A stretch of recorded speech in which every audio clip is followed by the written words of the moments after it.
দুনিয়ার মধ্যে জীবন যাপন করব। কিন্তু মুসলমান, যখন আমি দরবার শরীফে আসলাম, আমি সারাদিন কত কষ্ট করি, শ্রম দিই, সারাদিন ভরে আমি বকরি চড়াই। হুজুর নিজে মাটি কাটছে, মাটি টানছে। এরা মুসলমান, আমরা দরবার শরীফে মাটি কাটলি বলে ইজ্জত চলে যায়। অনেকে চিন্তা করে দরবার শরীফে খালি পায়ে হাঁটলে ইজ্জত চলে যায়, দরবার শরীফে খেদমত করলে ইজ্জত চলে যায়। আমার পীর যিনি জামানার মহাকামেল, তিনিও তার পীরের দরবারে আমার মুসলমান বাবারা নিজেই মাটি কাটছে, মাটি টানছে। মুসলমান শোনো, বকরি চড়াইছে।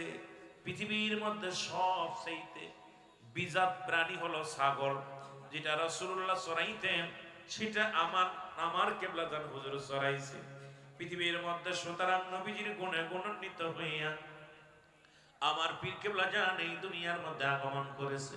সারা জীবন শুধু দিয়েই গেল, দিয়েই গেল। কাদের জন্য? মুরিদানদের জন্য, আমার আপনার জন্য সারা জীবন সুখের মুসলমান সুখ সজ্জা ছেড়ে দিয়া জামানার মহামুজাদ্দেদ আমার দয়াল পীর খাজা বাবা সিদাল্লামা বিশ্বরে ফরিদপুর সারা জীবন শুধু দিয়েই গেলেন। জীবনে নেয়ার চিন্তা করেন নাই, শুধু মুরিদের জন্য কেঁদে কেঁদে চোখের পানি ফেলাইতো। জোরে জোরে চিল্লায় বলা যাবে না আল্লাহ। এ দুনিয়ার মুসলমান,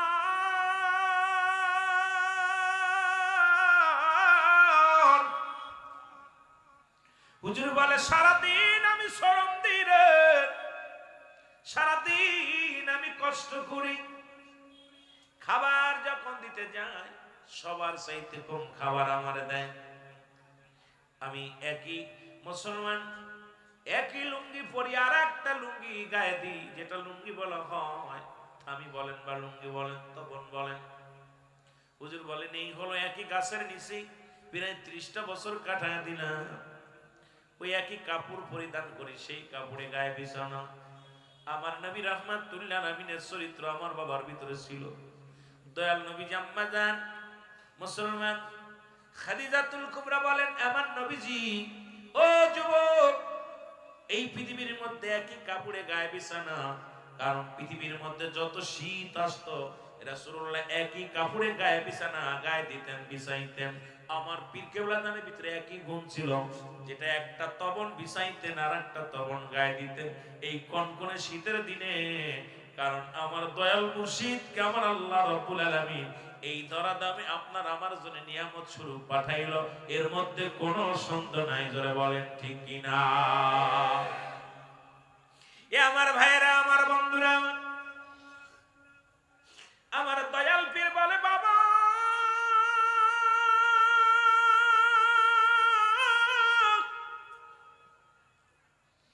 সারাদিন কষ্ট করি, রাত্রে সামান্য একটু খাবার দেয়, যা খেয়ে পেট ভরে না রে।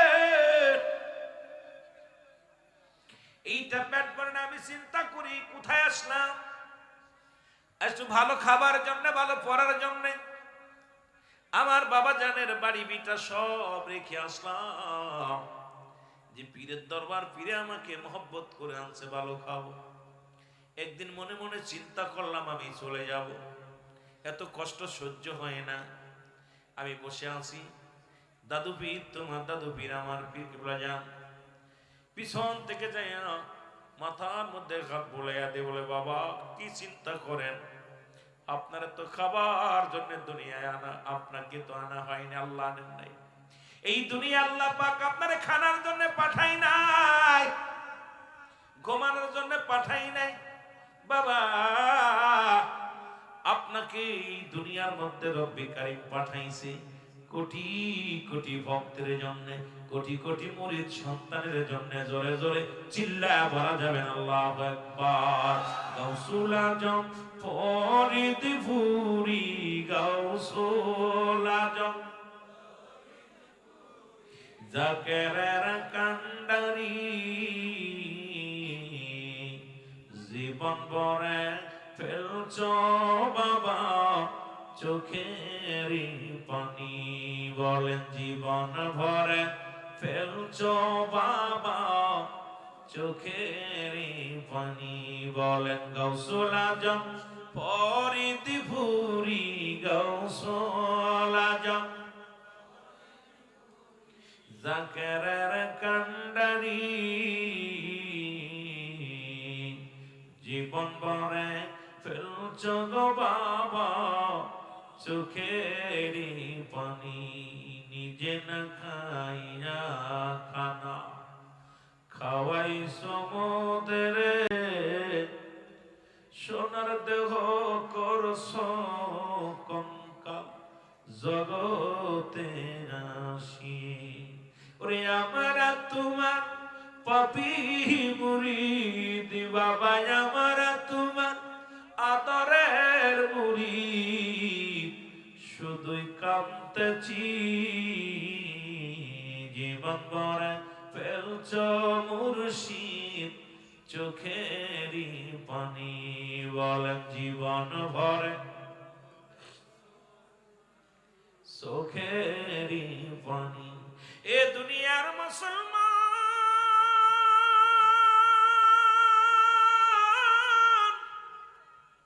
কিছুদিন না যেতে যেতে তোমার দয়াল আমার দয়াল পীর খাজা এনায়েতপুরী আমাকে পাঠাইলেন আট্টশির জমিনে পাঠাইলেন জোরে বলেন আল্লাহু আকবার। আমি যখন এই আট্টশির জমিনে আসলাম আজকে তো কোটি কোটি জাখের লক্ষ লক্ষ জাখের হুজুর যখন এই জমিনের মধ্যে আগমন করলেন হিন্দুদের বাড়ি বাবু বাড়ি মুসলমান শুনে না এখনো সেই বাড়িগুলো আছে। এই রাজ্যের মধ্যে নামাজ নাই, এই রাজ্যের মধ্যে কুরবানি নাই, এই মহল্লার মধ্যে এমন অবস্থা মানুষ আযান পড়লে মাঠে চলে যায়। মানুষ ঈদের দিনেও মুসলমান লাঙ্গল জোয়াল নিয়ে মাঠে চলে যায়। হুজুর বলেন বাবা এমন একটা জায়গা আমি আসলাম কেন যেন চোখের পানি সদা সর্বদাই পড়তো আর কাঁদতাম। হুজুর সান্ত্বনা দিত বলতো বাবা একদিন এই জায়গা তাম পৃথিবীর মানুষগুলোর মহাজামাত হবে বাবা, এমন একটা দিন আসবে সেদিন ওই জমিনের মধ্যে মহাজামাত হয়ে যাবে। আমি তো বুঝতে পারি নাই বাবা, কিন্তু আমার পীরের কথা মতো থেকে গেলাম। প্রথম জুম্মার নামাজ হলো তিনজন দুজন মুসল্লি আমি ইমাম, মুসলমান ঈদের নামাজ হলো তিনজন নিয়ে জামাত হলো। এত মানুষ কিন্তু নামাজে নাই, ঈদের নামাজে নাই, জুম্মার নামাজে নাই। মানুষগুলো আজান দিন অন্যদিকে রওনা হয়ে যায়। আমি ওখানে এসে আমি এমন একটা মদিনাওয়ালার গান শুরু করে দিলাম যে গান শুনে সারা পৃথিবীর মানুষগুলো পঙ্গপালের মতো ছুটে আসলো ইয়া রহমান তাআলা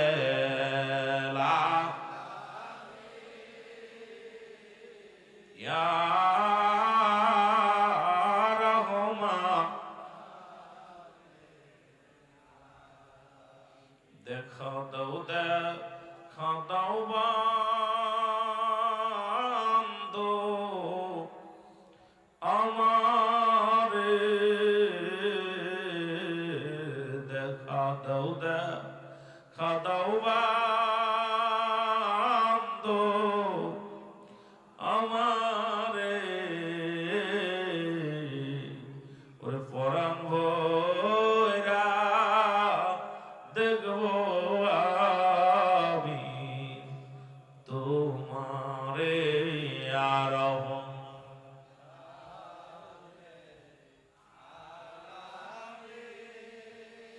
ইয়া রহমান। এ দুনিয়ার মুসলমান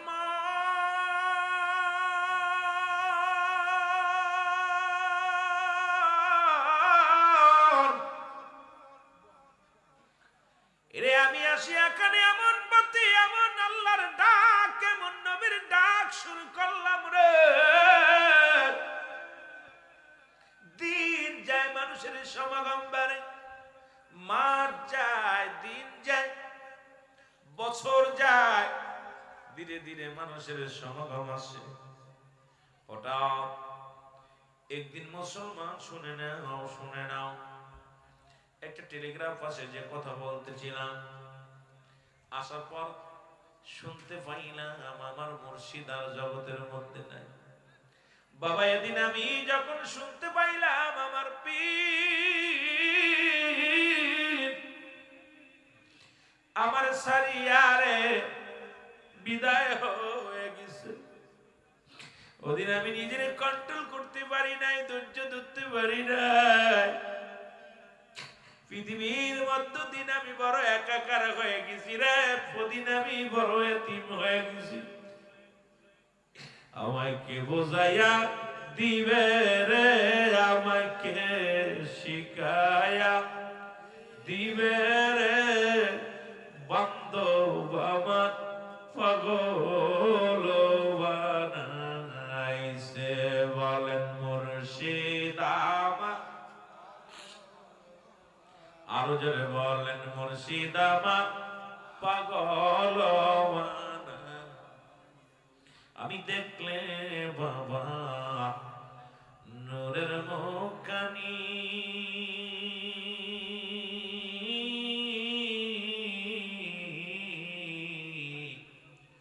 শান্ত করতাম হাজার দুঃখের আমার মুখানি, শান্ত করতাম হাজার দুঃখের আমার বুকখানি। ওই চরণে দিও গো জায়গা, ওই চরণে দিও গো জায়গা, মুর্শিদ জানো আমারে বান্ধব আমার এতিম বানাইছে। বলেন মুর্শিদ আমার। এ যুবক দিলের কান্ডা লাগা শোনো গো, আমি খানা ছেড়ে দিলাম 40টা দিন না হারে। চিন্তা করলাম বেঁচে থেকে লাভ কি, যেখানে মুর্শিদ নাই। 40টা দিন শুধু পানি খাইতাম, খানা ছেড়ে দিলাম। রাতে মনে করতাম আর দিনের আলো দেখবো না, দিনে মনে করতাম আর রাতের আলো রাত অন্ধকার দেখবো না। এভাবে কেটে গেল, দেখতে দেখতে 40টা দিন পার হয়ে গেল। আপন পীরের 40টা পালন করার জন্য আমি এনে পড়ে যাব। তোমার বড় পীর আম্মা জানকে সঙ্গে নিয়ে, রে মুসলমান শোনো, তোমার আম্মা জানদের নিয়ে, আম্মা জানকে নিয়ে, সফর সঙ্গীদেরকে নিয়ে কোথায় আপন পীরের 40টা পালন করার জন্য রওনা হয়ে গেল। নৌকা এসে ভিড়ল, এই নৌকার মধ্যে আমি উঠলাম। এরপরে নৌকার মধ্যে উঠিয়া তোমার আম্মা জানের উরতের উপর মাথা মোবারক রাখলাম। এরপরে আমি বেহুশ হয়ে গেলাম। সবাই চিন্তা করে মুজাদ্দিদ সাহেব আর বুঝি দুনিয়ার মধ্যে তোমার থাকবে না, বাঁচবে না। কিন্তু বাবা বড় কষ্ট। এরপরে কি হলো শুনে নাও বাবা। যখন নৌকা ছেড়ে দিল মাঝি, যাইতে যাইতে মাছ দরিয়ার যখন গেলাম, এর মধ্যে নৌকার মধ্যে আমার পীর কেবলা জান, তোমার দাদু পীর, আমার পীর কেবলা জান আমার নৌকার মধ্যে হাজির হয়ে গেছে। আমার মুর্শিদ আমারে ডাকতে বলে, বাবা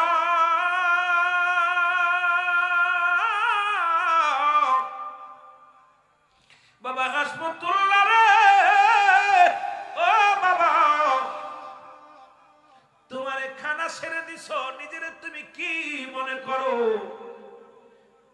40টা দিন খানা খাও না বাবা, তুমি কি এইভাবে তোমার জীবনটাকে মিলিয়ে দিবে, জীবনটাকে শেষ করে দিবে?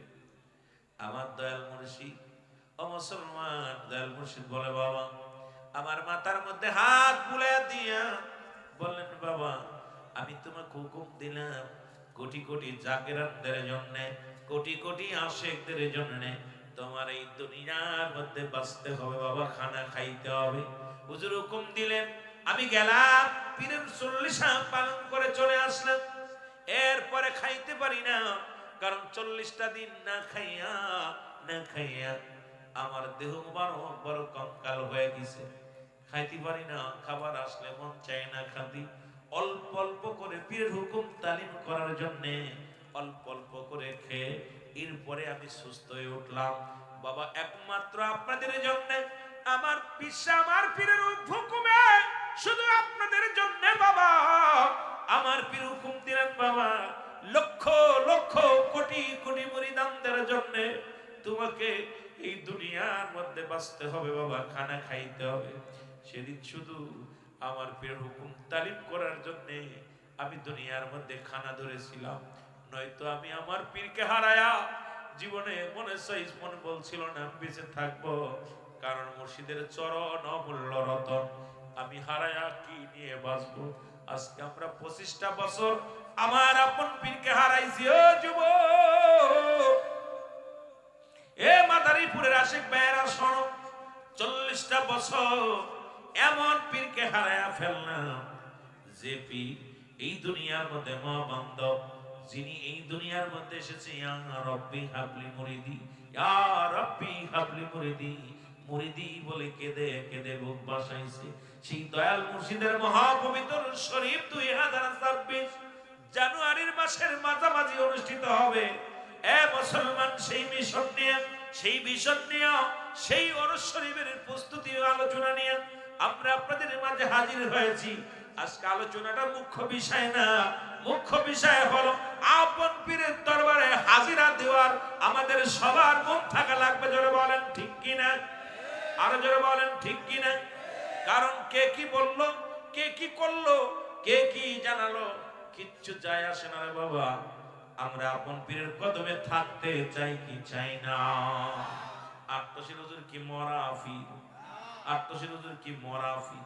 রাসূল বলে মেরকাত শরমের কাতরে 10ম খণ্ড 722 নম্বর পৃষ্ঠা, তাফসীরুল বায়ান 5ম খণ্ড 524 নম্বর পৃষ্ঠা।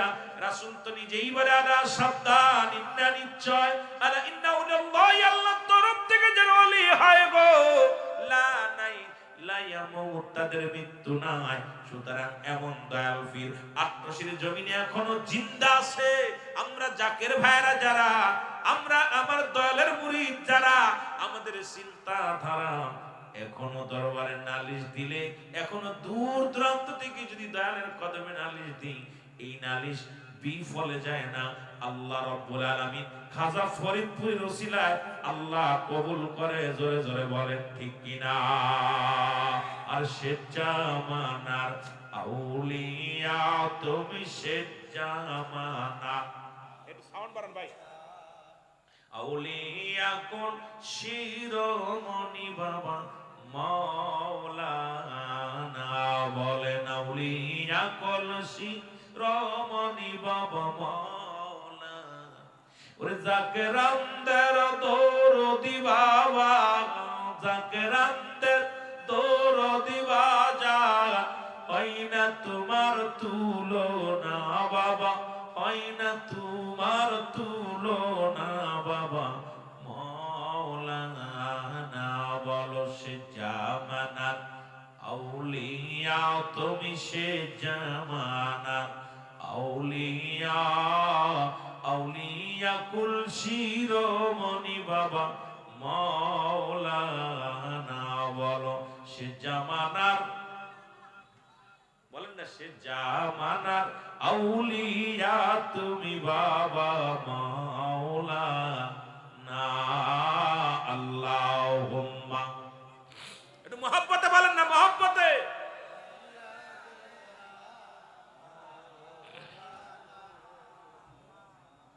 ওয়ালা আলি সাইয়্যিদিনা।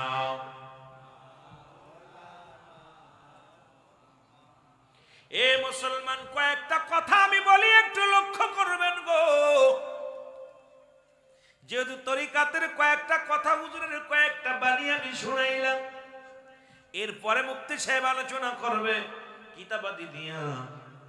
কথাগুলো লক্ষ্য করবেন বাবা। পুরন ঢাকায় বাস করতেন কাল্লু নামে একজন ব্যক্তি। নাম কি? জোরে বলেন, নাম কি? কাল্লু। ওনার বাড়ি পুরন ঢাকায়। আর ওই জমিনের ভিতরে একজন বাস করতেন পুরন ঢাকার মধ্যে, নাম হলো আব্দুল মান্নান। নাম কি? জোরে বলেন, নাম কি? আব্দুল মান্নান। এরে আব্দুল মান্নান ব্যবসা করত দুনিয়ার মধ্যে এক নাম্বার মদের ব্যবসা গো। মদের ব্যবসা, জুয়ার ব্যবসা, নারীর ব্যবসা, পৃথিবীর মধ্যে যত নষ্ট সব দিকে রে সেই ব্যবসাগুলো উনি করতেন। আর কাল্লু ভাইয়ের পুরন ঢাকার মধ্যে একটা দোকান ছিল, 4 দোকানদার। কালু ভাই ছিল আমার পীর কেবলা দানের মুরিদ। মারহাবা বলেন। কার মুরিদ ছিল? আমি আপনাদের আজকে মাদারীপুর ভাইদেরকে একটু বলে যাই, শোনো, কেবলা জান হুজুরের মুরিদ। কালু সারাদিন চা ব্যস্ত, পান ব্যস্ত, চা ব্যস্ত, সিগারেট ব্যস্ত। আর ওই সন্ধ্যার আগ দিয়ে মাঝে মাঝে আব্দুল মান্নান দোকানে এসে আড্ডা মারত। মা কালু ভাই বলতো, মান্নান রে, দুনিয়ার কত ব্যবসা করবি, পতিতার ব্যবসা করো, মদের ব্যবসা করো, দুনিয়ার মধ্যে কত অন্যায়, কত উপার্জন করো, চলো যাই একবার আট্টশির জমিনে, ফরিদপুরের জমিনে এক মহান বান্ধব, মহান পীর আছে, যার কদমে একটু তোমাকে নিয়ে যেতে পারলে বুঝতে কেমন কদমে যায়, চলো যাই আট্টশির জমিনে যাই। কালু ভাই বলে, আট্টশির কথা বলার পর মান্নান কয়, কিসের পীর, কিসের দরবার, এগুলা আমার কিচ্ছু ভালো লাগে না। প্রতিনিয়ত তুমি আসলেই বুঝায় আগের জাকের ভাইরা যারা পুরন জাকের ছিল তাদের সঙ্গে কারো দেখা হলেই এই দাওয়াত দিত, ভাই আমি আট্টশির মুরিদ, আপনি কি যাবেননি? ঠিকই না, যাবেননি ভাই? আট্টশি তরস শরীফ, আট্টশিতে ফাতিহা শরীফ, আট্টশিতে অনুষ্ঠান, দাওয়াত গুলো দিত। কাল্লু ভাই একই দাওয়াত দিতেন আব্দুল মান্নান রে। মান্নান ভাই তো রাজিও হয় না, আসেও না। হঠাৎ একদিন রাত্রেবেলা ঈশান নামাজের পর কালুর দোকানে হাজির হয়ে গেছে মান্নান। এসে ডাকতে বলে, আব্দুল মান্নান ডাকতে বলে, কালু শোনো গো, আমি নিয়ত করেছি চলো আগামী কাল তোমার পীরের দরবারে যাই, আগামী কাল পীরের দরবারে যাই। কালু মনে মনে বড় খুশি হইলেন, এই সন্তারা আট্টশির দরবারে যাবে, এই না বদমাইশ লোকটা যদি আট্টশি যায় আর যদি ফিরাইতে পারি, এ দেখা দেখি আরো কত মানুষ আট্টশি আসবে। বলে কালু ভাই ডাকতে বলে, মান্নান রে, আমি অত্যন্ত খুশি তুমি আগামীকাল আট্টশি যাবা, আমি তোমারে নিয়ে যাব। মান্নান আমার একটা কথা আছে, শোনো, কথাটা হলো আমি আট্টশি যাব, তবে তোমার পীর যদি কামেল হয় রে, আমি একটা জিনিসের জন্য যাইব, সেই জিনিসটা যদি তোমার পীর আমার দিতে পারে তাহলে আট্টশিতে যাব আমি। কি জিনিস? আমি একটা মেয়েকে ভালোবাসতাম, এক সুন্দরী মেয়েকে। এই মেয়েটা আমার টাকা পয়সা নিয়ে দুনিয়ার মধ্যে পালাইছে, এখন তো আমি মেয়ের জন্য পাগল, এই মেয়েটারে না পাইলে আমি পাগল হয়ে যাব। এই মেয়েটার জন্য ঘুমাইতে পারি না, খাইতে পারি না রে। তোর পীর যদি এই মেয়েটাকে এনে দিতে পারে তাহলে তোর পীরের দরবারে যাব, তোর পীর যদি এনে দিতে পারে মেয়েটাকে, আমি কথা দিলাম রে, তোর পীর কামেল আমি বসবো, তাছাড়া বসবো না। জোরে জোরে চিল্লায় বলা যাবে না আল্লাহু আকবার। কত বড় বদ! আট্টশি যাব, মেয়ে হাসিল করে দিতে হইব, কথা বলছেন? আরে আমি তো, আপনি তো সবাই জাদ্দার স্বার্থের জন্য গেছি। আট্টশি হুজুর আপনার ডাকতে আইছি, আপনার পেটে ব্যথা, আপনার গ্যাস, আপনার ছেলে মেয়ের বিয়ে হয় না, আপনি অভাবে আছেন, সব আট্টশি যায় হুজুর নালি হুজুরের কাছে দাঁড়িয়ে, হুজুর আমার এটার জন্য। হুজুর তো আপনার বাড়ি আসে নাই, বাংলাদেশে কত পীর বাড়ি বাড়ি ঘোরে, গ্রামে গ্রামে ঘোরে, আমার পীর তো কোনোদিন মাদারীপুর আসে নাই। আইসেনি? কথা কন না কেন? আইসে? আমরা গেছি পীরের দরবারে। আপনি তো যাইয়া যদি দুর্নাম দেন, আপনার মতো কপাল পুরা পৃথিবীতে আর কেউ নাই। হুজুর ডাইকা নিছে, হুজুর ডাইকা নেই নাই, তোর কপাল খারাপ, গিয়েছস তোর ইচ্ছায়, হুজুরের বায়াত হইছস, আর এইবার হুজুরের নামে কমপ্লেন দিয়া, দরবারের নামে কমপ্লেন দিয়া বাকতে চাস, তোর কপাল ফুরবি, এই মনে এমন অবস্থা হবি, তখন নিজের পায়খানা নিজে পায়খানা করে খাবি। কথা বুঝলি? কত দেখলাম আমার জীবনে, কয়েকটা দেখছি যে আমার পীরের সাথে দাবি করে কেউ টিকতে পারে নাই। কারণ আমার পীর যাদের যাদের জন্য একটু বাঁকা নজরে তাকাইছে, খোদার কসম, আমি তো বিশ্ব জাকের মঞ্জিল ক্লাস 1 থেকে, কারণ এই দরবারে ছোট্ট থেকে লালন পালন হয়েছি, এই দরবারে লেখাপড়া করেছি। কত মুক্তি, কত মুহাদ্দিস, কত নেতারে দেখলাম আইলো গেলো, কথা বুঝিনি। আমার পীর একটা কথা বলতো না যে বাবা হাতি যখন রাস্তা দিয়ে হেঁটে যায় কত কুত্তায় কি করে, ঘাও ঘাও করে, ঠিক কি না? কিসে ঘাও ঘাও করে? হাতির কি চলার গতি বন্ধ হয়? জোরে বলেন বন্ধ হয়? তার তো সে হুজুরের গতি বন্ধ করার জন্য তোমার মতো মৌলবী, আমার মতো মুন্সি কত না ধরছে। এখন পীর বলছে, পীর সাহেব উনি নিজে বলছে যে আট্টশির পীর যদি ঘর থেকে বাইর হতে পারে আমি আমার দলবল নিয়ে আট্টশি বায়াত গ্রহণ করব। খুদার কসম, খুদার কসম, আমার পীর শেষ নিঃশ্বাস ত্যাগ করছে বনানী পাক দরবার শরীফে। সেই পীর সাহেব মারা গেছে, তার মুরিদের অবস্থা কি হবে আর তার অবস্থা কি হবে এখন চিন্তা করি মনে মনে। কথা কন না কেন? কথা কি বোঝেন? আমার কথা বোঝেন? এই পীর সাহেব তো উচ্চ কণ্ঠে বলেছিল যদি আট্টশির হুজুর ঘর থেকে বাইর হতে পারে আমি আমার দলবল নিয়ে আট্টশি মুরিদ হব। কথা বোঝেননি? সুতরাং মুসলমান গভীর মনোযোগ। আব্দুল মান্নান দরবার শরীফে, তাও আমার কাল্লু ভাই বললেন চলো মান্নান যাই। হুজুরের কদমের মধ্যে আসলেন। হুজুর মান্নানকে দেখে, কালুকে দেখে হুজুর বললেন বাবা, বাবা কাল্লু সাথে কারে আনছো বলো? হুজুর বিশিষ্ট একজন ব্যবসায়ী বাবা, ঢাকা পুরন ঢাকার মধ্যে, পুরন ঢাকার একজন বিশিষ্ট ব্যবসায়ী। হুজুর বললেন বাবা কে কেন আনছেন বলো? হুজুর, হুজুর কেন আনছেন বলো? হুজুর ওই লোকটাই একটা মেয়েকে ভালোবাসতো সবকিছু নিয়ে, উনি চলে গেছে, এখন মেয়ের প্রেমে পাগল, মেয়ের জন্য বড় আশিক হয়ে গেছে। হুজুর দয়া করে যদি তার এনে দিতে পারেন তাহলে আপনার পদে মনে আসবে। হুজুর চোখ দুটা বন্ধ করে বললেন বাবা দাঁড়ান। এবার বললেন বাবা কালু, মান্না আব্দুল মান্নান যে মেয়েকে ভালোবাসে সে মেয়ের তো চরিত্র ভালো না, সেই মেয়ের তো ভালো না বাবা, লুবি মেয়ে। কয় হুজুর লুবি হোক কাজদায়ক আমাকে এনে দিতে হবে। হুজুর বললেন বাবা ওই মেয়েটাকে যদি আপনার চোখে না আসে আর যদি হৃদয়ের ভিতরে না ভাসে তাহলে কি বলে যাবেন? বলেন জি বাবা, ওর স্মৃতি যদি না বাসে, যদি চেহারা মনে না আসে বলে যাও। কেবলা জানো হুজুর শাহাদাত আঙ্গুল মুবারক দিয়া চোখের সামনে দিয়ে একটা টান দিলেন, সঙ্গে সঙ্গে ও মুসলমান আব্দুল মান্নানের ওই হৃদয় থেকে, চোখ থেকে, ধ্যান থেকে মহিলার ধ্যান চলে গেছে। জোরে জোরে চিল্লায় বলা যাবে না মারহাবা। 2 মিনিটের ভিতরে শেষ করব, কথা বলবে আমার বাবারা। এবার আব্দুল মান্নান বাড়ি গেছে, বাড়ি যে কিছুদিন পরে ভালোই চলতেছে ব্যবসা বাণিজ্য, সব মেয়ে তো ভুলে গেছে। আসে আবার কাছে কালু চল দিয়ে আটটুসি যাবো। গিয়েছে কয় তোর আটটুসি হুজুরে ভালো লাগে, ইয়া আল্লাহ ইয়া রহমান রাহিম ইয়া রাহমাত লিল আলামিন বলে ডাক দেয়, এটা ভালো লাগে, চল না যাই। আটটুসি আইছে হুজুরের কাছে এসে বলে হুজুর আপনার তো সব কিছু ভালো লাগে, সব কিছু। হুজুর বলছে বাবা বায়াত